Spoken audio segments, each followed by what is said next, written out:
Hello from St. Joe Mo. Welcome to SportsBeat Live. We're at Chiefs training camp, and we are here to talk about the Chiefs and take your questions and comments. Please send them along, and we'll get to as many of them as we can. You know the drill. Questions, comments, we see them. We talk about the Chiefs with you. Hey, before we introduce our beat writers, let me thank our sponsor, our presenting sponsor, the Sheet Metal Workers Local Union Number 2. Appreciate it, guys. Thanks for sponsoring us. Here today, as they were yesterday, and will be tomorrow and on Monday, Sam McDowell and Herbie Teope. What's up, guys? What's going on, Blair? Good to see you. What's up? Hey, Herbie. So I guess you could say things heated up today at training camp. So the temperature I noticed when training camp ended, which I think ended a few minutes early today, was about 90 degrees, a little bit before 11 a.m. So, Herbie, that's kind of typical, isn't it? If it gets kind of sweltering, I think Andy Reid typically has called it off a little bit early. Yeah, but it's not St. Joe. It's not Chiefs training camp at St. Joe unless it's, number one, it's hot, and number two, if it's not raining, which we might get on Saturday. But Andy Reid does tend to take care of his players when the heat index starts soaring, and we know from sitting out there that it was, you felt it. Yeah. Although I was mentioning this to Sam earlier, it was not as warm as opening day in Jacksonville. 2018? I forgot what it was. 2019, I think. Was it Sam? 2019, yeah. Oh my gosh, that is the hottest I think I have ever been on a football field. That was so bad when we tried to do a show like this. Jill Toyoshiba, who provides the audio for today's show, she was with us on the field before the game, and her camera melted. So we only got 3 minutes in before we had to stop. Jacksonville also had that press conference, or the press box, Blair, where the sun shines straight into our faces the entire 3 hours of the game. That's right. And we get absolutely zero sympathy from any fans out there that who care about the problems of the media. Okay, so on today's show, you're going to hear from Chris Jones and Clyde Edwards-Helaire. Who you will not hear from is Travis Kelce, even though we kind of promised a Travis Kelce appearance today. That did not happen, and I'm going to ask Herbie why that did not happen. Yeah, shortly about a little less than an hour into the morning practice, he was spotted walking off the field, and the next thing you know, he's behind the media tent heading up the hill with a trainer. The good news is he's walking under his own power. He didn't take a cart ride up there. After practice, the Chiefs announced that he's dealing with tightness to his hips and his back. Hey, I know all about that back tightness, Travis. Hang in there. We'll get you that back brace. But, the heat might have had something to do with it. I'm not a doctor, obviously, but, this kind of weather does lead to cramping and tightening up. I don't think it's anything serious just by the fact that he was able to walk up the hill. He didn't have press conference-itis, did he? He didn't. I assume. Look, he's also a veteran too, and if he says he's hurting, he can excuse himself and walk up the hill and be done with the day. So, and I say press conference-itis. I think he enjoys the time in front of the camera, and we will hear from somebody who we know enjoys the time in front of the camera here a little bit later. So what did the Chiefs do at the tight end position with Travis gone for the bulk of the 7-on-7s and 11-on-11 drills? Yeah, for the most part, if it was 12 personnel, you had Blake Bell as well as Noah Gray out there. They rotated Bell in there when they were in their base offense. But Gray continues to show why the Chiefs are high on him. The guy can make some dynamic plays. He made a phenomenal play with Daniel Sorensen in coverage. Mahomes lofted up a pretty pass down the left sideline. Gray beat Sorensen, had a step or two on top of him, and then, hey, next thing you know, touchdown. Sam, I think the Chiefs are looking for a little more production from tight end 2 or 3 this year, aren't they? Travis Kelce's put up some amazing numbers, and he's well on his way to the Hall of Fame, and he'll be one of the all-time great Chiefs and great tight ends in NFL history. But I just think I think the Chiefs are ready to see, and Andy Reid's ready to see a little bit more pass catching production from other tight ends. Yeah, I mean, I think what's happened with the past few years is the production's matched the talent that they have there. I don't think Nick Keiser is a high quality pass catcher, a high quality receiver in the passing game. But Noah Gray's impressed so far, and he's impressed more than us. He's impressed his teammates. Patrick Mahomes has specifically mentioned him by name. Travis Kelce said the best thing about him is he doesn't look like a rookie. He said that in minicamp. He's got some wiggle to him, and what I mean by that is, Travis Kelce we've seen so often. We always talk about him being on the same page as Patrick Mahomes. The ways we see that are in zone defenses in particular, or maybe one-on-one coverage where Kelce's got an option to turn one way or the other, and he seems so often to make the right decision, and Patrick Mahomes seems so often to know exactly which decision he's going to make. Noah Gray's able to find those creases too. We've seen that early on here in training camp, and Herbie mentioned it that he was in when Kelce was out. He's also been in when Kelce's been in. So he's been running with some ones already. So I expect him to win that tight end 2 battle. Now it'll depend on matchups, right? I mean, Blake Bell's the better blocker. Noah Gray's more of a receiver, but I think we're going to see some of Noah Gray this year in his rookie year. It wouldn't surprise me because, obviously they do need that blocking component in the traditional 12 personnel type package. One of the guys is going to be the receiver. The other one is your inline blocker, and that's what Bell is. But what Gray gives them, if they want to start running 13 personnel packages, which is 3 tight ends, and 2 of those tight ends can be Gray and Kelce, that's going to be an interesting thing to watch as well. We haven't seen that look yet out here. Including one of them lining up in the backfield from time to time, which is what Michael asks. That have we seen Gray in the H-back role yet? It's only been a few days up here, but have we seen Gray in the H-back? I haven't. No, I mean they've got Michael Burton as the fullback, so we've seen him out there. But whoever asked that question's right. I mean that was one of the draws to Noah Gray, right? Is that he's got some versatility. He could line up wide. He could line up on the line of scrimmage, and he could even play a little bit of H-back. So far, we've only seen him more than just the traditional tight end role, but it's day 2 of training camp. Okay. Hey, before we get on to Chris Jones, I wanted to who else did not practice today, and what was any kind of additions to the injury report, Herbie? Yeah, Anthony Hitchens, obviously he tweaked his hamstring. Andy Reid revealed he tweaked his hamstring during Wednesday's practice. So today he came out there without his jersey. He was working off to the side with the trainers and was in the rehab tent along with Malik Herring, Marnie Watts, Kyle Long, and Nick Keiser. And it was Keiser and Kelce who walked up together when Kelce went up. So Damon asks about the linebackers group, and I think we'll get to that in a little while, especially with Hitchens out. But before we do, I do want to spend some time on Chris Jones. I've mentioned this to you guys before. He is absolutely one of my favorite guys on the Chiefs team, not just because of the way he plays, which is at a level that puts him among the best at his position in the NFL. But the way he handles himself in press conferences, and we're going to show you what I mean by that with this clip. Hang on, it's about 3 minutes long, but we thought it was entertaining enough to play the entire thing. So here's Chris Jones at the media conference today. Listen, I feel good rushing off the edge. Okay, listen. Hey, I know it's year 6. I'm a little old. I'm a veteran in the room, but I feel so good rushing off the edge. And having an acquisition of Jaron Reed along this line of scrimmage has freed me up tremendously, and I'm just so appreciative of his dominance in the inside. Him and Frank Clark, they're like tit for tat. They work well off each other. And Turkshawn Warren, he's able to get around. The guy can move, and Derek Nottie has been phenomenal so far in camp. So my biggest thing is continue to get 1% better throughout this camp. And when we do that, by the time the season reach, we just keep on elevating, baby, keep on elevating. And we're going to be where we want to be by the end of the year.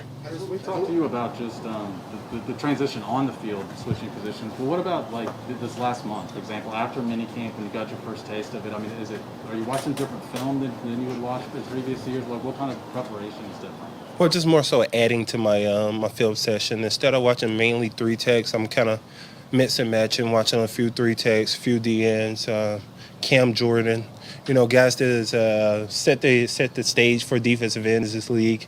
Myles Garrett, Joey Bosa, those type of guys who have made a name for themselves at the position of defensive end. What about your workouts? Do you do anything differently, Chris, in your workouts to kind of prepare for this? Well, I did yoga 3 times a week and Pilates. And, I don't know if that's anything. Oh, it was fun, man. I was one moment I thought I was gonna have my head above my neck, so you know what I mean.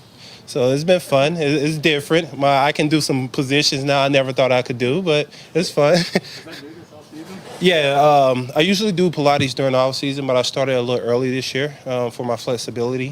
Bending the edge is a little different from taking a turn on a 3-tech. So I wanted to be a little more flexible, a little more lenient on bending the edge, and I was able to work on my flexibility a lot. Do you feel like a DN right now? Weight-wise, are you leaner and lighter than what you played compared to inside? Yeah, I'm like 15, 20 pounds lighter. I came up here on the first day. Quick story. I came up here on the first day. I grabbed a Popeye's chicken sandwich, 3 chicken strips, a biscuit fry, and a 12-count nugget. And I still weigh like 292. And I was telling B, he was like, "You're in perfect weight." I was like, "No, I'm not. I just ate like 3 sandwiches from Popeyes, some chicken strips." And so I feel like my weight is, I'm good. I'm still trying to move up in the 295 range. I make sure that whenever we hear quick story from Chris, we make sure we hear that. So interesting guy and fun-loving and a hell of a football player as well. Nobody followed up on the head above the net comment. I just think just a little crossed up a little bit there. But hey, there's some reason for him to be taking yoga and Pilates, isn't there, Sam? I mean, he's got some moving from the inside to the outside. That's going to help him a little bit. Yeah, he's sort of toying with this, trying to account for being able to play both positions still. And I feel like he's trying to find a happy medium, one with his weight. 292 is a really big defensive end. It's a little bit lighter for defensive tackles. So he's trying to subtly sit on 295 and still wants to play both positions. We've talked, of course, a lot about him moving defensive end. It's one of the top storylines for the Chiefs this season. But Spagnuolo, who we talked to at the end of minicamp, and Chris Jones today have said he's not done playing defensive tackle just because he's playing primarily defensive end. There's going to be some matchups where they still decide that it's more important for him to be on the inside. But when he's on the outside, he's going to have to be more flexible. He's going to have to try and bend around the edge and beat guys with more than just a power move. And the way you do that is with quickness and flexibility, and the way he's trying to add flexibility is yoga and Pilates. We talked so much to Chris and coaches about this move, but I think that's been the most interesting thing said among this whole storyline is Chris Jones. Picturing 6'6", 295 Chris Jones in a yoga or Pilates class is pretty funny to me. Yeah, I tell you. But the bend that's absolutely essential for the position he's going to play at least part of the time, and that's the other thing, and probably something of a mystery that we'll see unfold when they get out to play games. Is just how many snaps is he going to take on the inside and how many on the outside, and what what would it take, I guess, Herbie, for us to see him back on the inside? Because he mentioned Jaron, he keeps mentioning the acquisition of Jaron Reed has freed him up to go outside, and Derek Nottie certainly is a stalwart in the middle. When could we possibly see him back inside? Well, first off, an injury to Jaron Reed would certainly move Chris Jones back inside. But I think if they're facing the quarterback, where statistics show that they cave to pressure up front, now you have that ability to move Chris Jones around. And I like the fact, he could be utilized like the Rams utilize Aaron Donald, or even the Houston Texans utilize J.J. Watt in his prime. Allow him to freelance. Where does he think the weakness is? Because, I think he's the team's best pass rusher, and let him line up wherever he wants. I mean, that's the kind of flexibility you have with this guy. Yeah, I think the most first of all, I think Herbie's right. The most likely scenario in which he moves back inside is going to be an injury. I think we're going to see as much as they are saying that they're going to throw him around the defensive line, I think we're going to see very heavy dose of Chris Jones on the outside. But there could be certain matchups. You know, Tom Brady comes to mind, for example. The way to disrupt Tom Brady is historically to pressure him up the middle, not on the edges. Now, of course, Chris Jones didn't have a great Super Bowl against Tom Brady, but the Bucs pretty consistently double teamed him the whole game. So we've talked a lot about Jaron Reed's addition. I think the other guy that's allowing this to happen is Tershawn Wharton, though. I think we've talked less than we probably should about his quickness on the inside and how much he's developed from an undrafted rookie out of Missouri S&T. Missouri S&T to where he is now. And it's incredible how many times players, and we saw Jones do it today, mention that guy without even being asked about him. So I think the Chiefs are pretty high on Turk Wharton. Okay, let's switch it over to the other player that we heard from today, Clyde Edwards-Helaire. Always impressed with him. It's his second year and made quite an impression last season. I just get a sense we're gonna have more Clyde Edwards-Helaire this year. We'll see him, even though, listen, he was targeted 54 times. I think I read this 54 times last year. I don't know how many receptions he ended up with, but I think we'll just see him more in the receiving end of the of the offense. And let's hear from Clyde Edwards-Helaire. This is what he had to say today at training camp. What about screen passes from your perspective as a running back? What's the key to making a good screen pass work? The key to it is kind of, how you put it, hiding it. I would say I was really trying to find a word, but just being discreet. And for me, it's not the hardest to be discreet behind guys who 6'5" and 6'6". So just implementing the screen game more. I mean, I know you guys seen it today. We ran a couple screens and they were popping. So as far as that, it's been going good and looking great. Coming into your rookie year last year, but is there a different level of that coming into a second year now? Oh yeah, most definitely. Especially having the same offense, as far as the same scheme, and I got chewed out last year for me saying Coach Reed's playbook wasn't the hardest, but I mean I had 3 different offenses in 3 years at LSU, and I mean that's just what I do, man. I'm a football player, and this is my job. Just like it's a doctor's job to do their job. Everybody critique me for doing my job. So I'm going to come out here, learn my stuff, and do what I do. Okay, that was Clyde Edwards-Helaire. And before we talk about the running back position and Clyde Edwards-Helaire, let's take a moment and hear from our sponsor, the Sheet Metal Workers Local Union number 2. Every day you hear the sounds of unions and probably don't even know it. They're all around you. They are essential workers from many unionized industries going to work day in and day out to ensure Kansas City continues to grow and thrive. Union workers are building a better Kansas City. Since 1888, Sheet Metal Workers Local Union number 2 has been the community building both the heart and skyline of Kansas City. For more information, go to sheetmetal2.org. Very good, and I could tell from that ad that was Cody Tapp on the on the voiceover. I'm glad he didn't rap that. That's a good thing, as long as he wasn't rapping. Good job, Cody. Good job. So, okay, let's pick it up. Clyde Edwards-Helaire talked about the screen game, and we did see a couple of screen passes today work pretty well. One from I think one from Holmes, one from Henny. Herbie, am I right about that? Yeah. But the one that really catches my attention was early in practice. It looked like a shovel screen pass, and Edwards-Helaire says it's not hard for him to hide, behind the big bodies in front of him. That's exactly what happened. And a wall of defenders met the point of attack, and the next you see Clyde Edwards-Helaire just busting free. Granted, they're not tackling right now, but it was still impressive to see him burst through the wall, and then he runs into the end zone, and the crowd at the end zone were all yelling, "Yeah, go Clyde, go Clyde!" And he pumped his left hand to acknowledge him. But I thought that was a pretty impressive play. So I told you guys beforehand that I was going to ask you what was the most impressive thing you saw in camp today. I think we'll do that now because I think it's a good way to address camp observations instead of just running down plays and whatnot. The best thing you saw in camp today, I know Herbie. We've known for a couple hours now what Herbie's favorite thing in camp. So before he busts, go ahead, Herbie. Let us know what was the best. I know you guys are probably going to think I'm going to say Jody Fortson, because Fortson has had a pretty good camp so far. So has Chad Henne. But the thing that impressed me, let's go back to Chris Jones. You were talking about his bend. We were talking about his quickness off the edge.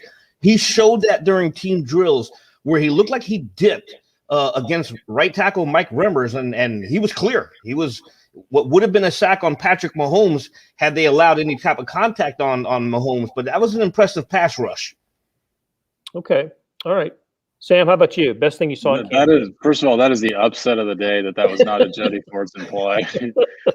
The most impressive play was the Maurice French catch. I think it was, Herbie, help me out on who threw that ball. Shane right? Michel. Yeah. But Maurice French laid out for a ball, got his fingertips on it, was able to keep it in the air for a little bit longer by getting his fingertips on it. Did the exact same thing a second time, and the third time he got his hands on it, he fell to the ground and was able to secure the catch right into the sideline. So Maurice French had a good day, actually, and you know, he's probably not he's obviously a guy who's on the outside of the roster bubble right now, but doing all he can to try and impress. You know, we've seen crazier things happen. I mean, especially at that wide receiver position, it's a spot where guys have impressed and made rosters because of their training camp. And he had a good day today. Okay, before I share, Herbie, just take us through the Jody Fortson catch. Which one?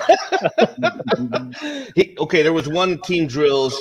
Chad Henne, who I mentioned earlier, was having who's having a good camp. And if Mahomes were to go down, you should feel comfortable with Chad Henne because he does look good.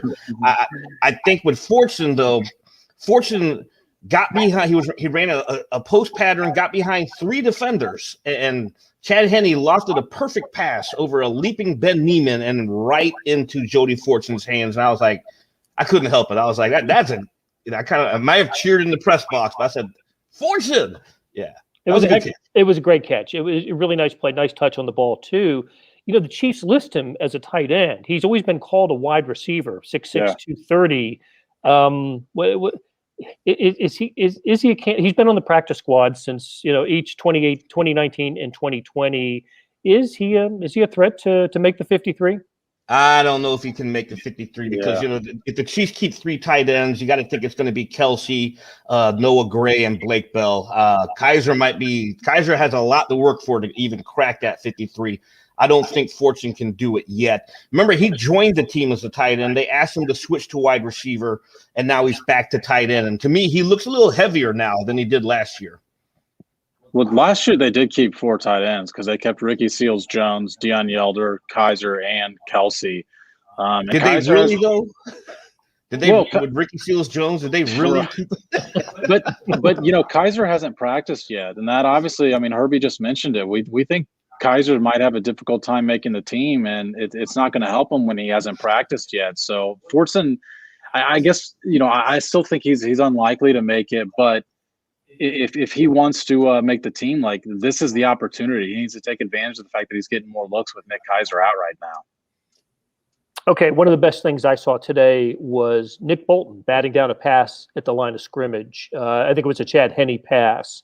And I know Damon earlier asked about how the linebackers have looked. I'll leave that up to you guys. But we're seeing, you know, when the first team defense goes out there, we're seeing with Hitchens injured with the hamstring, we're seeing Willie Gay and Ben Neiman, and then Bolton's with the run with the twos. So as a group, it's early. It's only been a couple of practices, but what can we say about the linebacker position? And you know, I think Neiman is there just because he's experienced. He knows the defense. He knows what Steve Spagnuolo wants. But I think we're just kind of waiting for Nick Bolton to develop into the linebacker we think he can be. Am I crazy for saying that? I don't believe so at all. I think what's really going to help the linebacker position, right, in order to properly evaluate them, is next week when the pads come on and contact is allowed. That's when we'll be able to really see how they're fitting in their position group. What we're seeing now, though, is these guys in coverage, and that's the new age NFL is can you cover as a linebacker? And that's also been the Chiefs' weakness over the past few years, and that's one of the reasons that they've targeted linebackers in the last 2 drafts and in the second rounds of each of the last 2 drafts. I thought Willie Gay was the best defensive player in the field on Wednesday. Today, I thought Nick Bolton kind of had a mixed bag day. You mentioned the play where he batted down the pass. Now, he did run with the ones when they had 3 linebacker sets. When they had 2, it was just Neiman and Gay. But when they had 3, Bolton was the guy replacing Hitchens, although they shifted Ben Neiman to the middle for that. But Bolton got burned on a wheel route by Elijah McGuire. I think it was Chad Henne that threw that ball. But so that's why I said he had a bit of a mixed bag today. Okay, Rob asks if the Tyrann Mathieu extension gets done during camp. We talked to Tyrann yesterday, and I think the consensus of opinion continues to be that look for it to happen. Wouldn't be surprised if it happened during camp, and would be a little bit surprised if they went into the season without having it done. But you never know. You never know. A couple of people have asked about Travis Kelce, why he walked off. Just a review, Herbie. It was just nothing serious, right? Just a back thing. Yeah, just tightness in the hips and the back, and he was able to walk up the hill under his own power. Okay. And John asked about Xavier Howard. I don't think the Chiefs are going there. Are they, Sam? Well, I mean, the reason that Xavier Howard wants out of Miami is he wants a new deal. He wants to be paid like one of the best cornerbacks in the league. And the Chiefs don't have the cap room to pay Xavier. I mean, everybody could use Howard. I mean, every NFL team could use a guy like that. So, of course, it would be a good fit in Kansas City. It'd be a good fit anywhere. I think with L'Jarius Sneed's emergence last year, I think it's less of a need than what it would have been. If he didn't have the kind of year he did as a rookie. Okay. All right, let's good place to end it, and also a good time to remind you all that we will be back tomorrow, Friday. Yes, 3rd day in a row for SportsBeat Live from Chiefs training camp. We'll be here with Sam McDowell and with Herbie Teope, and I believe coming up from Kansas City, Vahe Gregorian will join us tomorrow as well. So if we didn't get to your question today, we'll get there tomorrow. Thank you so much for your participation in the show. It was terrific. And big thanks to Sheet Metal Workers Local Union at number 2 for sponsoring this event. For Beth Welsh, our producer, for Sam McDowell and Herbie Teope, thank you very much. And we'll talk to you again 3 p.m. tomorrow.